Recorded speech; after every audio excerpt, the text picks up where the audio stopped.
और ब्रेक के बाद आपका फिर से स्वागत है। बढ़ेंगे आगे। लोकसभा चुनाव के चलते लगी आचार संहिता हटने के बाद यूपी की योगी सरकार फुल एक्शन में नजर आ रही है। आज सीएम योगी आदित्यनाथ के नेतृत्व में यूपी मंत्रिमंडल की बैठक में ताबड़तोड़ कई अहम फैसले लिए गए।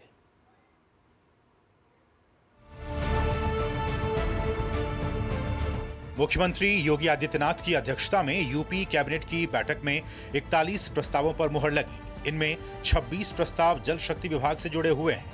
वहीं बुंदेलखंड क्षेत्र की 50 में से 26 परियोजनाओं को स्वीकृति दे दी गई है। इनमें ललितपुर, झांसी, महोबा, मिर्जापुर जैसे जिलों से जुड़ी परियोजनाएं शामिल हैं। इन परियोजनाओं की कुल लागत 10,858 करोड़ रुपए है। इसमें 1,394 करोड़ रुपए की वृद्धि की गई है। 2 महीने में सभी परियोजनाओं को पूरा कर दिया जाएगा। राज्य सरकार ने 2 निजी विश्वविद्यालय को लेटर ऑफ इंटेंट देने का प्रस्ताव पास किया और हर मंडल में एक सरकारी विश्वविद्यालय को मंजूरी दी। विश्वविद्यालय के नाम से राज्य हटाकर नाम छोटा कर दिया गया है। मुरादाबाद विश्वविद्यालय का नाम गुरु जम्भेश्वर विश्वविद्यालय किया गया है। इसके साथ ही बरेली में हरित गाजियाबाद और फ्यूचर विश्वविद्यालय खोले जाएंगे। वहीं महाकुंभ 2025 की तैयारियों से जुड़े प्रस्ताव को भी मंजूरी दी गई है। इस बार प्रयागराज में 3200 हेक्टेयर से बढ़ाकर 4000 हेक्टेयर में मेला लगेगा। महाकुंभ में घाटों का दायरा बढ़ाने का फैसला किया गया। वन विभाग से कुंभ में लकड़ी के लाट लाने के लिए 99,000 के सापेक्ष 79,000 लाट लेने के लिए 236 करोड़ का प्रस्ताव पारित हुआ। बिजली विभाग में लोन लेने के लिए 1,000 करोड़ का लोन 9.5% की दर से हुडको से लेने का प्रस्ताव भी पास हुआ। बैठक में यूपी सरकार ने नई तबादला नीति को मंजूरी दे दी है। इस नीति के तहत 30 जून तक ट्रांसफर हो सकेंगे ऐसे कर्मचारी जो जिले में 3 साल, मंडल में 7 साल का कार्यकाल पूरा कर चुके हैं। उन्हें ट्रांसफर की कैटेगरी में शामिल किया जाएगा। समूह क और ख के 20% अधिकारियों का तबादला हो सकता है। समूह ग और घ के 10% कर्मचारियों का ट्रांसफर विभाग अध्यक्ष करेंगे। इससे ज्यादा संख्या में ट्रांसफर के लिए मंत्री की अनुमति अनिवार्य होगी। पहले उन कर्मचारियों का तबादला किया जाएगा जो लंबे समय से एक ही जगह पर तैनात हैं। इसके अलावा यूपी के सभी ग और घ यानी ग्रुप सी और डी कर्मियों के तबादले मानव संपदा पोर्टल के जरिए होंगे। वेतन वृद्धि से एक दिन पहले रिटायर होने वाले राज्य कर्मचारियों को वेतन वृद्धि का लाभ मिलेगा। Bureau report, DD news. और झारखंड में मनी लॉन्ड्रिंग मामले में गिरफ्तार आलमगीर आलम ने कैबिनेट मंत्री और कांग्रेस विधायक दल के नेता पद से इस्तीफा दे दिया है। 3 सप्ताह पहले आलमगीर को रांची की एक अदालत ने 6 दिनों की ईडी रिमांड पर भेजा था। रांची में आलमगीर के परिसरों से छापेमारी में 35 करोड़ रुपए से अधिक की नकदी बरामद हुई थी। उनके निजी सचिव संजीव लाल और घरेलू सहायक जहांगीर आलम को भी ईडी ने गिरफ्तार किया था। राज्य सरकार ने बीते शुक्रवार को आधिकारिक अधिसूचना जारी कर आलमगीर आलम को आवंटित किए गए सभी संसदीय कार्य विभाग, ग्रामीण विकास विभाग, ग्रामीण कार्य विभाग तथा पंचायती राज विभागों को वापस ले लिया था।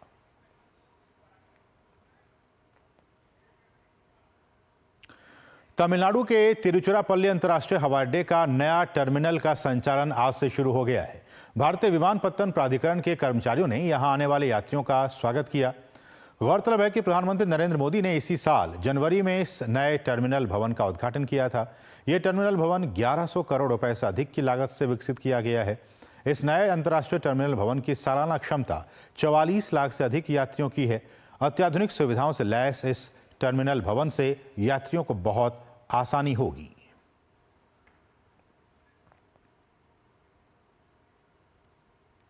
अयोध्या की हनुमानगढ़ी में आज भक्त भारी संख्या में दर्शन करने आ रहे हैं। दरअसल ज्येष्ठ महीने के हर एक मंगलवार को विशेष तौर पर बड़ा मंगल के रूप में मनाया जाता है। आज ज्येष्ठ माह का तीसरा बड़ा मंगल है। ऐसी मान्यताएं हैं कि ज्येष्ठ के महीने में ही त्रेता युग में भगवान राम की मुलाकात हनुमान जी से हुई थी। आज के दिन के लिए मंदिर में विशेष व्यवस्था की गई है जिससे कि भक्तों को कोई परेशानी ना हो।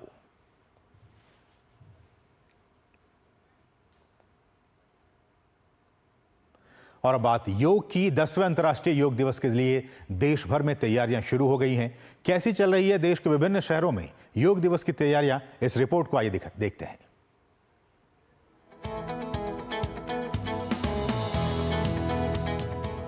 योग हमारी सेहत के लिए बेहद फायदेमंद माना जाता है।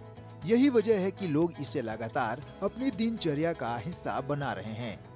इसे करने से केवल शारीरिक ही नहीं बल्कि मानसिक तौर पर भी कई सारे फायदे पहुंचते हैं।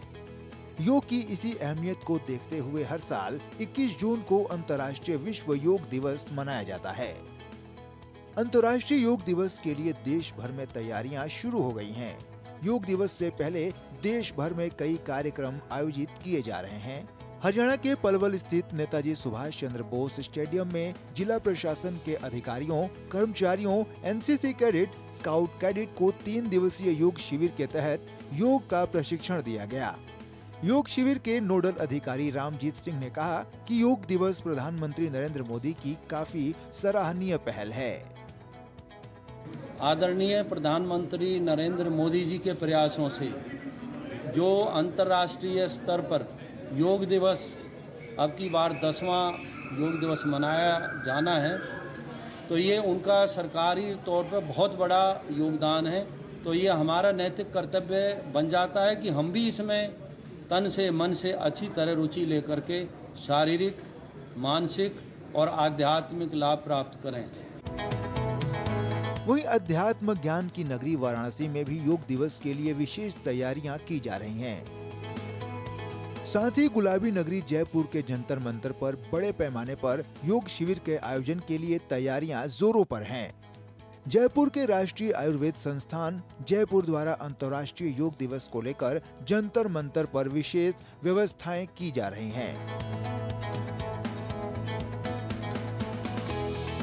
हमारा मुख्य कार्यक्रम है 21 जून को योगा प्रोटोकॉल का जो अभ्यास है वो जंतर मंतर पर करवाया जाएगा। उसमें हमारे संस्थान के सब लोग जो है प्रतिभागी होंगे। इसके अलावा जयपुर की जो सामान्य जनता है उसमें भी जागरूकता फैलाने के लिए हम उन लोगों को भी आमंत्रित करते हैं कि वो भी आएं और हमारे साथ योगाभ्यास करें।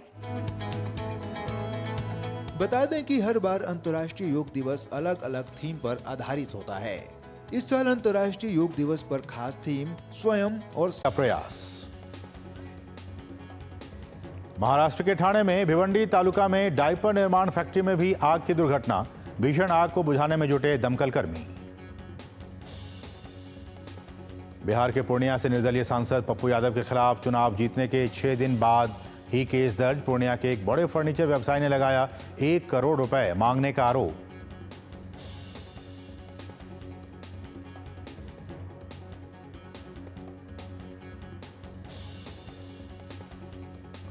जम्मू कश्मीर में सुरक्षा बलों को मिली बड़ी कामयाबी। पुलवामा पुलिस, सेना और सीआरपीएफ के संयुक्त अभियान में मारे गए लश्कर आतंकी रियाज अहमद डार और रईस अहमद डार के ओजीडब्ल्यू नेटवर्क से बड़ी मात्रा में हथियार और गोला बारूद बरामद।